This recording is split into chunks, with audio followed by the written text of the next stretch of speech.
Hello po, magandang araw. Nurse Jel here. Ayan ha, may nagtanong na naman po sa atin. Okay po, Nurse Jel, nakakatulong ba ang Chef Ives Paragis Herbal Tea and Capsule dun sa mga taong madalas nagkakaroon ng UTI? So ano yung UTI? Urinary tract infection.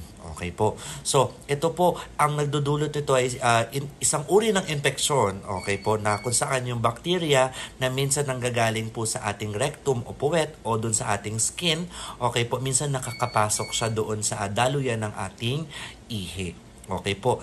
Mas madalas, okay po, kapag ka napabayaan po ang UTI, okay po, pwede po siyang makarating sa ating bato. Okay po.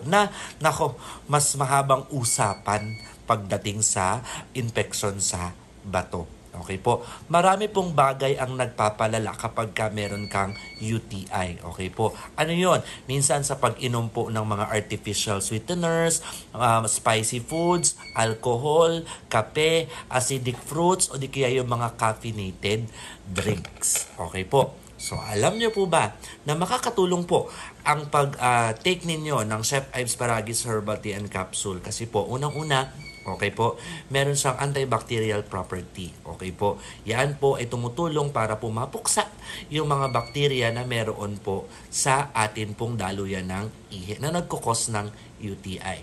Pangalawa, okay po, since na ilalabas natin yung, pag nagtitake tayo ng Chef Ives Paragis Herbal Tea and Capsule, may ilalabas natin sa pamamagitan ng pag-ihi yung mga bakterya na nandyan.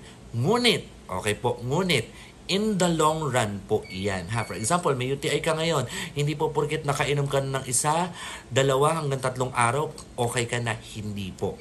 Kailangan po, dire-diretsuhin nyo po yung pag-inom, take 1 capsule, 2 times to 3 times a day, before meals or after meals. Nasa sa inyo po kung ano po yung mas convenient na time para uminom po kayo. Okay po. Para po sa nagtanong kung nakakatulong po ang Chef Ives Paragis Herbal Tea and Capsule sa mga taong madalas ni UTI, ang sagot dyan, yes na yes. Okay po.